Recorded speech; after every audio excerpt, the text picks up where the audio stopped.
Yeah.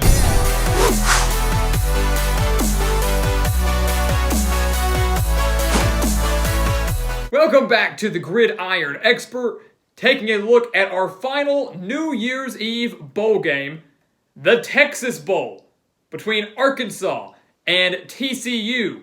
A sneaky good matchup, guys, to usher us into a brand new year. One that will hopefully be a lot better than 2020. And you know, at first glance, this game does not look all that good. Does not even look all that appealing.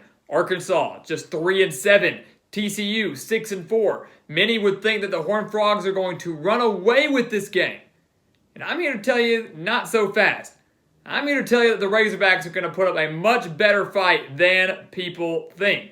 And we're going to touch on that in a second, but first we want to break down a little bit of history, and then of course we will break down the offense, the defense, the keys to the game, and who of course we have winning this Texas Bowl down in Houston. So if you're old enough, you might remember the old Southwest Conference. Arkansas and TCU, both members of the Southwest Conference, and were both big rivals within that conference. The Razorbacks and the Horned Frogs met every single year from 1930 to 1991. So I love it when bowl games do that. I love it when bowl games pair former rivals against each other, former conference rivals against each other, in-state rivals, whatever it may be. And we're getting a matchup like that down in Houston. The Razorbacks and the Horned Frogs did have a home-and-home series from 2016 and 2017. Razorbacks won that double overtime thriller at TCU in 2016. Got pummeled by the Horned Frogs 28-7 in Fayetteville in 2017, and that game was kind of the beginning of the end, guys. That game in 2017 was the beginning of the end for Arkansas. From that point to the start of the 2020 season, from the TCU loss to the start of the 2020 season, the Razorbacks went just 7-27. They won 7 games for the remainder of 2017 and in 2018 and 2019 combined. It's been a rough stretch for the Razorbacks. But they are back in a bowl game for the first time since 2016. Sam Pittman doing an unbelievable job with his Hogs in Fayetteville. TCU, they have won 5 of their last 6 games, getting hot at the right time back in the postseason after just missing out last year. So let's go ahead and take a look, guys. Let's take a look at the numbers, the personnel, and what we're dealing with down in Houston on New Year's Eve night. So you take a look at Arkansas. You know, their offense isn't the flashiest in the conference. They're not one of the flashiest in the country, but I will say this. They are stable now. You look at the Chad Morris era from 2018 and 2019, how bad Arkansas was offensively. Morris being an offensive guru, no one would have thought that would have been the case. But they kept cycling through quarterbacks. But now they have one, Felipe Franks. Going to be playing his last game with the Razorbacks, transferred from Florida for 1 year in Fayetteville, but he has brought stability and balance to Arkansas. The Razorbacks are averaging 25.7 points per game, 240.2 passing yards per game, 151.3 rushing yards per game. Those numbers are unreal to Razorback fans after how bad they've been in the previous 2 years. And Felipe Franks, again, the major key for all of this, guys. Kendall Briles and Sam Pittman deserve a lot of credit too, but Felipe Franks, over 2,100 yards, 17 touchdowns, just 4 interceptions. He's taken great care of the football, one of the best seasons of his collegiate career, and I think this has been a great spot for him, transferring over from Florida. He's had a great wide receiver, guys, Traylon Burks. I think he's one of the names in the SEC that you don't really hear enough about. One of the top wide receivers in the SEC, it certainly will be that next year. Burks, 820 yards, 7 touchdowns, averaging 16.1 yards per reception. So the passing game is there for Arkansas. They have a great core of wide receivers. They've got a quarterback in Felipe Franks looking to end his college career on a high note. But I will say this. The run game for Arkansas is something that is constantly improving. And the emerging star for the Razorbacks is another transfer.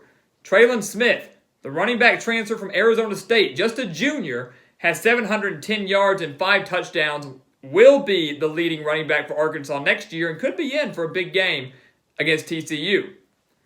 You look at the Horned Frogs and what they've done. Offensively, a little bit better than Arkansas. They're averaging 30.8 points per game, and like the Razorbacks, are extremely balanced. 196.3 passing yards per game, 214.7 rushing yards per game. And that is the number that, again, is most impressive to me, guys. Anytime, I really think you see a team averaging more rushing yards per game than passing yards per game. It's shocking. It's impressive. Of course, unless you're one of those military academies like we've always talked about. But TCU isn't just averaging a little bit over that. They're averaging almost 20 yards more on the ground than they are through the air. And all of that, to me, is a credit to Max Duggan, the quarterback. He's obviously the leading passer. He's also the leading rusher for TCU. Duggan has thrown for over 1,700 yards, 10 touchdowns, just 4 interceptions, so takes great care of the football.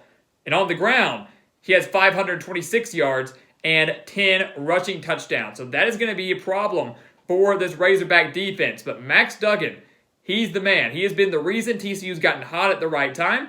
He's the reason they're back in the postseason. He's going to be the reason they either win or lose this game, because to me, Duggan is this offense. TCU has scored 30 points or more in 7 of the 10 games this year, and in 2 of their last 3, they have scored 50 points or more. So, again, they're getting hot in all aspects, offensive, defensive, special teams, and they're hoping to carry that over into this Texas Bowl. You look at the defense, guys. You look at the defense for Arkansas and TCU. There's no doubt about it that TCU owns the defensive edge in this game. Although it should be noted that Arkansas has drastically improved on the defensive side of the ball. And really for the Razorbacks, it's been a tale of two halves, if you ask me. That first half of the season under Barry Odom, the brand new defensive coordinator, first half of the season was fantastic. They played great defense against Georgia before finally running out of steam. They beat Mississippi State. They should have beat Auburn, got robbed in that game. They beat Ole Miss. They beat Tennessee. All of those turning in great defensive performances. The back half of the year, guys, the Razorbacks struggled, got annihilated by Texas A&M, Florida, Alabama. Granted, all of those are top 10 teams right now, and many teams would get annihilated by them. They allowed 50 points to Missouri. They lost at home to LSU. The defense has to find some sort of consistency. You look at the numbers here for Arkansas. They're allowing 34.9 points per game. And the key number to me is not that. It's not their passing numbers, it's their rushing numbers. Their rushing defense has been abysmal lately. They're allowing 192.1 rushing yards per game. And Arkansas fans, you can attest to this. The Razorbacks have never played well against dual-threat quarterbacks. They rarely play well against dual-threat QBs. And they're allowing 192.1 rushing yards per game, going up against a TCU offense that's averaging over 200 rushing yards per game and have a dangerous dual-threat QB leading their offense. So that's the major key for Arkansas in this one. Can they slow down Max Duggan? Can they keep him in the pocket and force him to win the game through the air? Something he's capable of doing, but something that they certainly don't want him to have to do. And this Arkansas secondary, again, guys, one of the better ones within the SEC. 13 interceptions on the year. A lot of young talent in there, led by the freshman safety, Jalen Catalon. If Max Duggan has to stay in the pocket and win this game through the air, he could be in for a tough game. He could be in for a tough time. But the Razorbacks have to stop the run game first. If they can't do that, they can't win the game. You look at TCU. Look at their defense. They're allowing 24.2 points per game. So they're allowing less than 10 points per game than what Arkansas is allowing. So a drastic difference there between the Razorbacks and the Horned Frogs. You look at TCU over the last 6 games. Again, that stretch of where they're getting hot. They have not allowed more than 24 points in these last 6 games. Those 24 points came in their lone loss in their last 6 games, a 24-6 loss to West Virginia. Horned Frogs are allowing just 350.9 total yards per game. The key number I'm looking at here, too, is their rushing yards. TCU allowing just 127.5 rushing yards per game. Razorbacks averaging a little over 150 rushing yards per game. So both defenses here have a key number they're looking at, a key number that if they can hone in on, they can make the opposing team one-dimensional.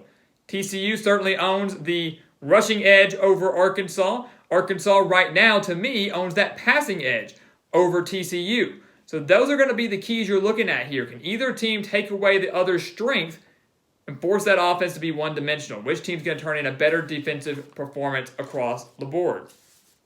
So let's look at the keys to the game, guys. Again, this is a good, sneaky, good game down in Houston. Why not watch this game? Ring in the new year with a fantastic college football game between 2 former Southwest Conference rivals. I think this is going to be just that. And you look at the keys to the game for Arkansas, the first one is they have to air it out. They have to throw the football. If you have watched Arkansas football at any point this year, and hopefully you chose a good game to watch them in, you've noticed that the Razorbacks are wildly inconsistent with their play calling, and the play calling has been questionable under first-year offensive coordinator Kendall Briles. Why not continue to throw the football? Because that has certainly been your strength. You've got a guy in Felipe Franks that has one of the best deep balls in the country. You've got Traylon Burks, you've got Trey Knox, you've got Michael Woods, you've got a great core of wide receivers. Why not continue to throw them the ball? Why try to get fancy, and why try to get cute? Because here's the thing, Kendall Briles loves all these motion plays. Kendall Briles likes to try to keep the defense on their toes. The problem is, if you don't have an offensive line to give your quarterback time in the backfield to set up these plays, they're never going to work. Arkansas right now does not have that offensive line. The Razorbacks have allowed 34 sacks this year. They've allowed 34 sacks this year. The pass protection has not been kind to Felipe Franks. So they've got to get it out of his hands quickly, which he can do, and they've got to air it out going up against a stingy TCU rushing defense, one that I don't think will allow Arkansas to get many yards on the ground from Traylon Smith.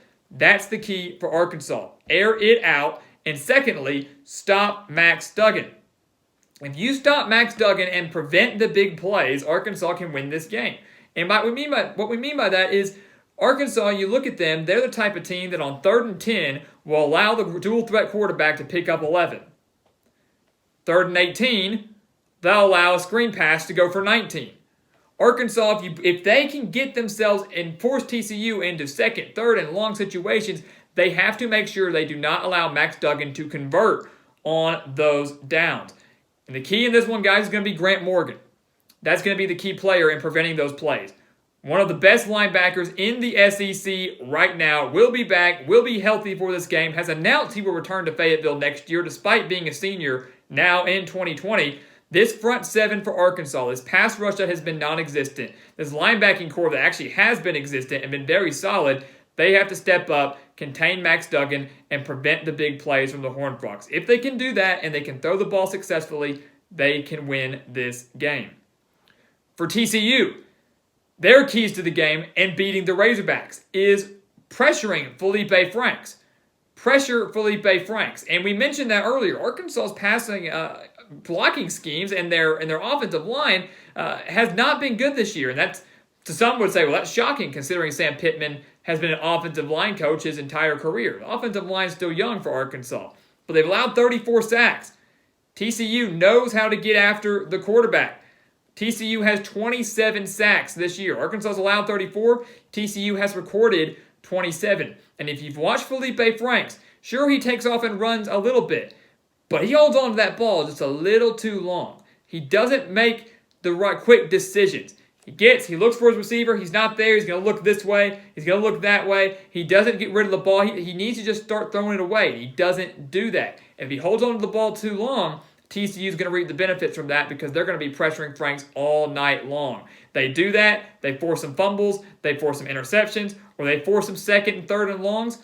Arkansas is not going to be able to convert those. And TCU will constantly be getting the ball back, maybe with favorable field position, and they will run away with this game. So the key for TCU is to pressure Felipe Franks.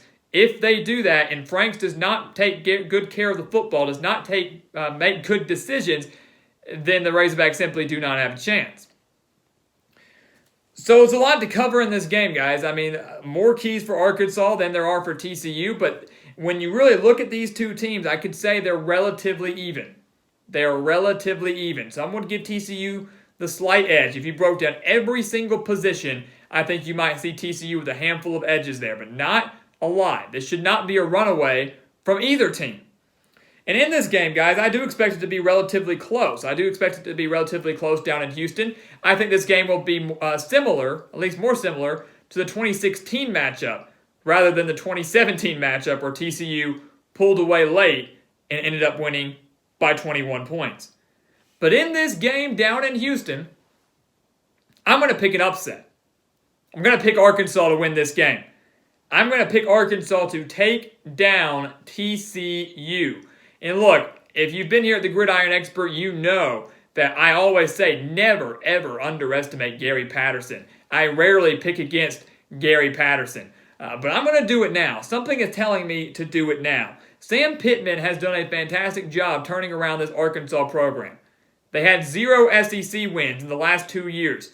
In his first year, they have 3. They had 4 wins combined between 2018 and 2019. This year alone, they have 3. You're going an Arkansas team that now has time to get fully healthy, has not played in nearly a month, and Barry Odom, I think, gets this defense back to their first half form, the first half of the season form, a month to prepare and trying to figure out how to stop Max Duggan. I think you see a rejuvenated Razorbacks team, one again, that has not been to a bowl game since 2016. This is a big deal for them, and they win a close one down in Houston. They do not squander this opportunity. The Razorbacks close out the year with a monumental victory in Sam Pittman's first season in Fayetteville and head into 2021 with a lot of momentum. And guys, that will be the same for all of us. This will be the last game of 2020. We'll ring in the new year and hopefully carry a lot of momentum and better times and more fortunate times ahead for us in 2021. So guys, thank you so much for watching us here at The Gridiron Expert on YouTube. Make sure to continue to like, comment, subscribe, and share our videos. And also make sure to check out everything down in the description below. We have so much exclusive content for you. GE merchandise, GE sweatshirts. You do not want to miss out on that. Or against the spread picks for every single bowl game over on our website, thegridironexpert.com. Our newsletter on our website, thegridironexpert.com, as well as our Patreon account and our BetNow offers and promo codes. All of those things down in the description below to benefit you, the diehard college football fan. And once again, guys, as always, thank you so much for watching, and we'll see you next time right here on The Gridiron Expert.